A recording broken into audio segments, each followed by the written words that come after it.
yan, mga kapatid. Wala yan sa wala yan sa greatest commandment. Dalawa lang ang greatest commandment. Mahalin mo ang Diyos, mahalin mo yung kapwa. Ano nangyayari pag nag-speaking tayo sa mga UPC tayo ng araw? Sino na-bless? Mr. Mystic, nag-speaking ang gaba ng araw. Nabi niyo ba yun? Hindi pa rin. Tayo na lang pala. Ano nangyari? Ako po, ang tagal kong hindi nag-speaking in tongues. Nag-speaking in tongues sa beses lang. Hindi ko pa alam na nag-speaking in tongues ako. Hindi ko pa alam. Hindi ko man-naintindihan eh. Bakit ka nang, sino sa, pag nag-speaking in tongues kasi, ang yung sarili mo. Ay, nasa mo doon sa utos. Pangalawang utos. Wala. Tandaan nyo, dalawa lang ang sinasabi sa kakilang utos. Patungkol sa Diyos, patungkol sa kapwa, bago ang sarili. Ang nangyayari sa ngayon, uy, ang ganda ng service doon, kila pastor. Uy, ang ganda ng bakit? Na-bless sino? Ako. Pinagpala. Ako. Amen. Lumakas. Ako. O, nasan doon yung greatest commandment?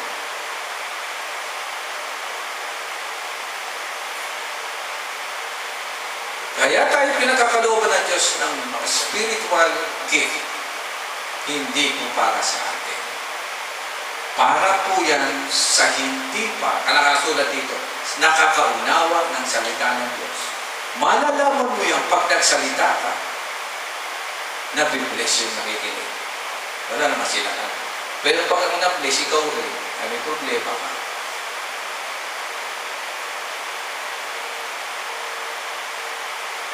Parang alalim ng iniisip yun.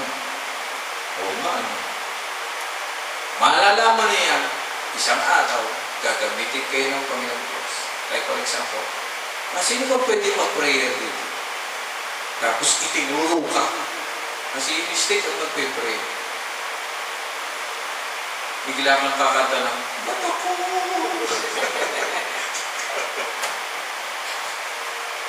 Nabigla ka pa ganun. Hindi. Ang tunay na kasi pag siyang ikaw mag-pray, tumayo ka na lang. Kasi may sasabihin ng Diyos sa pamamagitan. Amen.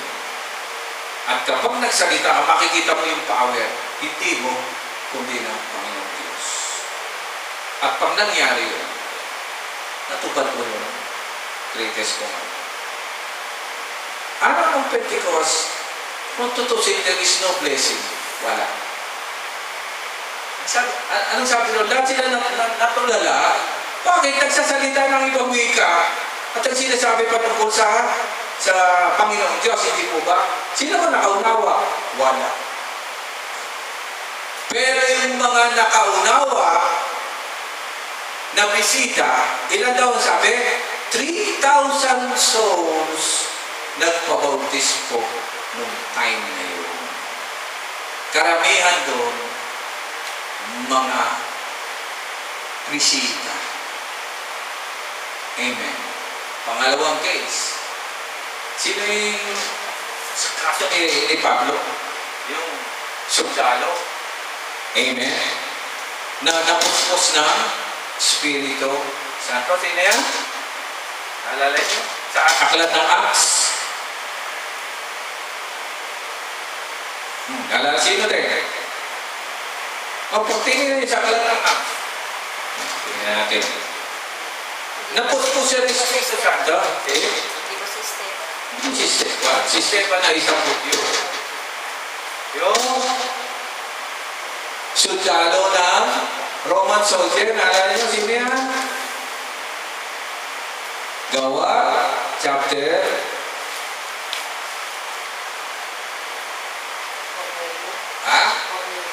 si Cornelio. Sino si Cornelio? Siya po ay isang Roman soldier, pero nagsisimula na makaunawa sa Panginoong Diyos. Amen. Di napuspos sila ng Espiritu Santo. Ano reaksyon ni Peter? Ano reaksyon ni Peter? Sabi ni Peter, ay, Hintil. Bakit? Ano ba ang batas patungkol sa hintil? Hindi ka pwedeng makipag-usap sa kanila basta-basta. Yun ang batas ni Moses. Kaya lang napilitan si Peter na kausapin si Cornelio. Bakit? Bakit po? Sabi ni Peter. Pasahin niyo mabuti istorya, sabi ni Peter. Anong gagawin ko?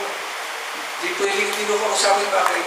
Napuspos na Espiritu Santo. Ibig sabihin, yung Espiritu Santo na punta sa atin, nandun din sa kanila. Amen. Eh kung walang ganon, kakausapin ba ni Peter si Cornelio? Palagay ko hindi. Kaya nga mga kapatid, sabi rito mga kapatid, mag-ingat tayo. Sabi ni Paul, panghuli ko sabi niya, yung napangaralan na, hindi ko na pinapangaralan. Amen? Napangaralan na sila. Bakit papangaralan ko pa? Sa kasalukuyan, hindi po natin ini-applyan. Amen? Pero ako ina-apply ko yan. Pag ikaw na-share na, di na kita si-share ng salita ng Panginoon. May nag-share na sa'yo. Pag may pastor ka, doon ka na. Sa kasalukuyan, hindi, agawan ng tupa lang nangyayari. Amen? May pastor na, inaagaw mo pa. Ako hindi, kaya kapag ano, born again po kayo, sino po pa siya? Doon po kayo. Pag-pray po ninyo, isupport ninyo. Ay, sa kasalukuyan, hindi. Amen? Ano ba pinagkaiba ng Iglesia ni Cristo? Pinagkaiba ng mga puno. Nandiyan, ano pinagkaiba niyo? Pare-pareho yan sumasamba sa Panginoon. So Kristo, bakit nagkaroon ng denomination? Dahil binago nila ang patakaran. At sasabihin nila, mali yung turo doon. Aba, sino ka para sabihin mo yun? Kulang ang turo doon. Aba, bakit sabihin mo? Dapat yung mga eskwelahan, ma'am, di ba? Dapat kanya din siya. Saan ka nag-aaral sa UP? Ikaw, sa URS. Naku, kapag sa URS, kulang dyan, doon ka sa UP. Pwede bang ganun mga kapatid? Ibig sabihin, iba yung tinuturo dito. Pagdating sa application ng salita ng Diyos, ganyan na nangyayari. Hindi mo pwedeng i-judge siya. Kahit na maliit na kongreso o malakihan, wala kang karapatan. Magpasalamat ka lang sa Panginoon dahil ginagamit ang bawat isa para magbukas ng kanilang puso. Well, anyway mga kapatid, pag uwi niya sa tahanan, doon niyo malalaman kung siya ay nasa Diyos o hindi. Pag nagmumuli-muli ka, lalo tigit pag malapit ka ng mamatay, naalala mo na lahat. Naalala ko mo yung tinawag niyo ako minsan doon, may merong parang mamamatay na ron. Yung kapitbahay ko noon. Sabi ko sa kanya, Brad, hindi kita kilala. Di ba? Nag-usap kami dalawa. Alam mo ba kung bakit ako narito? Kasi alam niya, pastor ako eh. Umiyak na lang siya mga kapatid.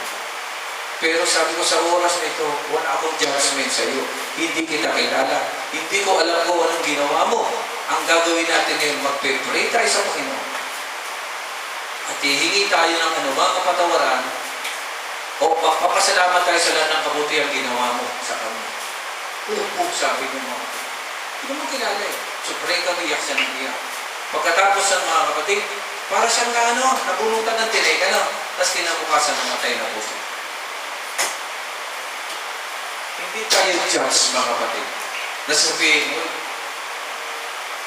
hindi ka born-again, hindi ka nabautismo, hindi ka wala po tayong karapatan naman. Ang tangi lamang pinagkatiwala sa atin ang mabuting balita. Pag napangaralan na yan, huwag ka na pakialam. Maliban na kala, kung talaga sa kulto siya napunta naman. Pero hindi naman, kapwa mo rin na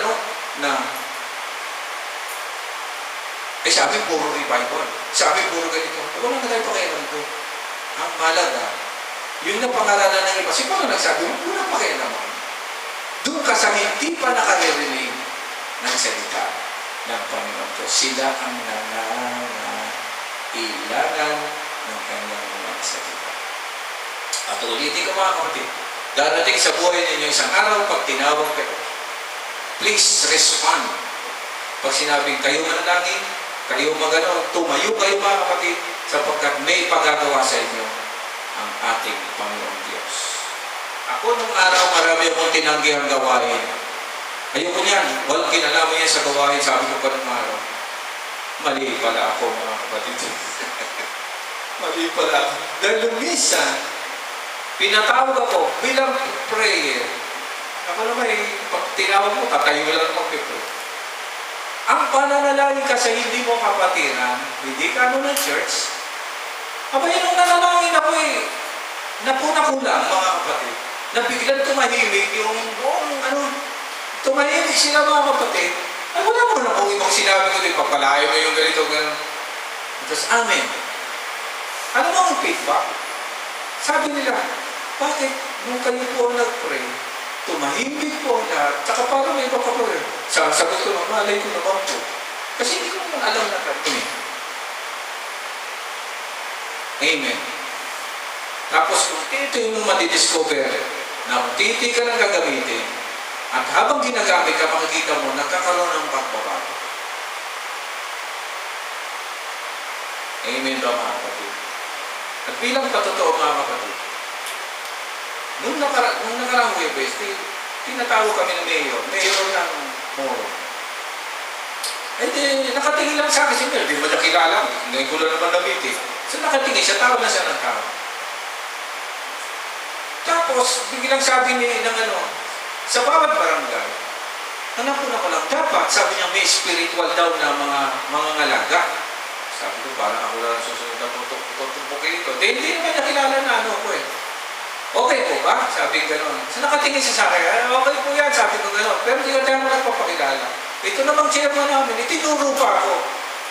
Alam ko ba rin na yan po ay pastor? Nagtingin na sa akin ngayon. Kasi for the first time daw, ngayon na sila nakarinig, ng isang pastor ay naglilingkod ngayon. Kasi doon po, naglilingkod ngayon doon sa barangay. Kasi sabi ni Mayor, noon may ganyan kami. Hindi porket hindi. Sabi niya, kay pare, sabi niya, kay minister, pastor, o likod ng Diyos, ginagamit niya pag mayroong mga pag-uusap na dito. Sabi niya, ngayon wala na. Tapos nalaman nila mga kapita ko yung pastor. Anong sabi nung isang kasama ko? Buti pa kayo. Napaganon ako. Buti pa kayo. Sa amin, walang ganyan eh. Walang mag-volunteer. Tapos nakatingin na sa akin si Mayor, nakangiti na siya. Sabi ko, nagsalita na pati ako. Alam po ninyo, Mayor, sabi ko, nung araw, pinuntahan po ko ng barangay cafe. At ang sagot ko sa kanya, hindi po ako pwede riyan. Kasi naisip ko dito lang sa ayaw ko ng politics. Pero ang sagot ni Mayor, sa isang salita doon ako nantik, maiba-iba naman. Sabi ko, bakit kaya maiba-iba? Yung pala, sana po'y gamitin kayo ng panahon, kailangan po ng daigdig na ito na maghahayag ng salita ng Panginoon.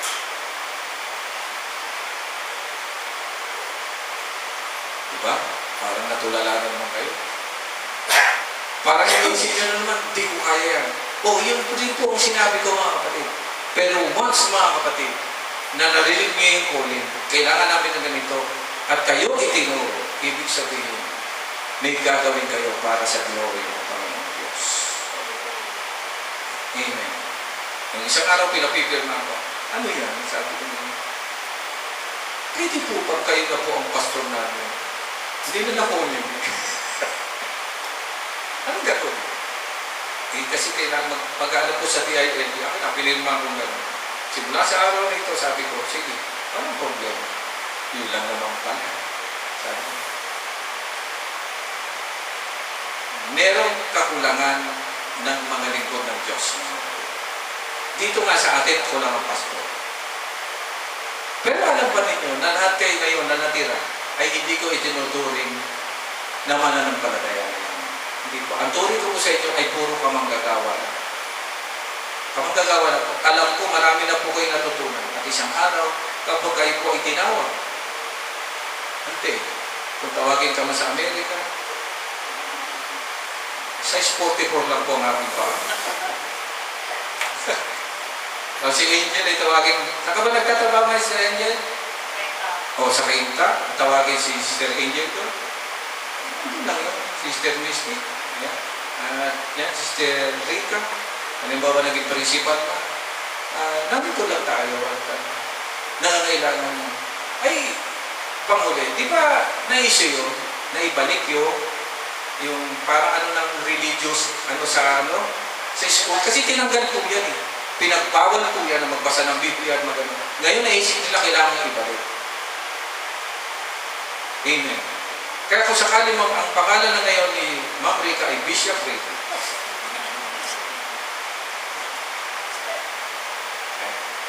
Praise the Lord.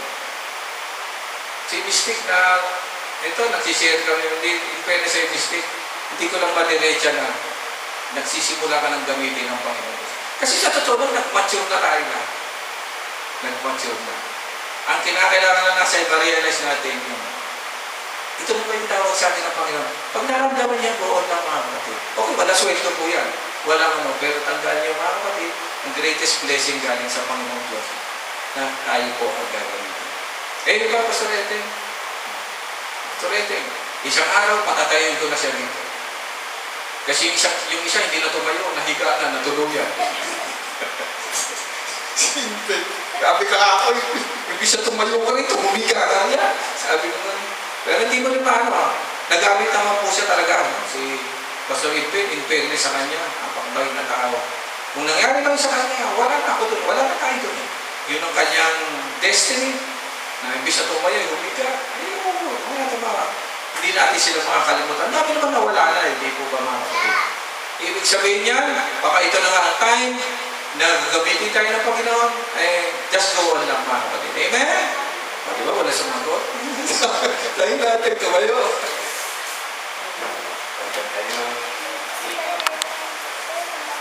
Tayo manalangin, mga salamat sa Panginoong Diyos. Lord, purihin ka sa iyong kabutihan at biyaya sa amin.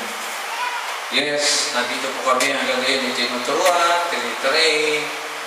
Alam ko, mayroon ka pong layunin sa bawat isa. In your perfect time, alam kong gagamitin mo ang bawat isa sa amin. Hindi po kami tinawag upang makinig lamang, kundi sa amin pong sariling kakayanan sa inyong biyaya, Lord, sa inyong inspirasyon, gamitin mo ang bawat isa sa amin. Salamat sa pagkakataon na paalala sa amin na ang aming tungkulin pa rin ay sa Diyos, sa iyo, Panginoon Diyos, at sa aming kapwa. Make us vessels of hope. Make us vessels of your good news. Narito lang po kami. Bless us in Jesus' name. Amen. Dahil pa po sa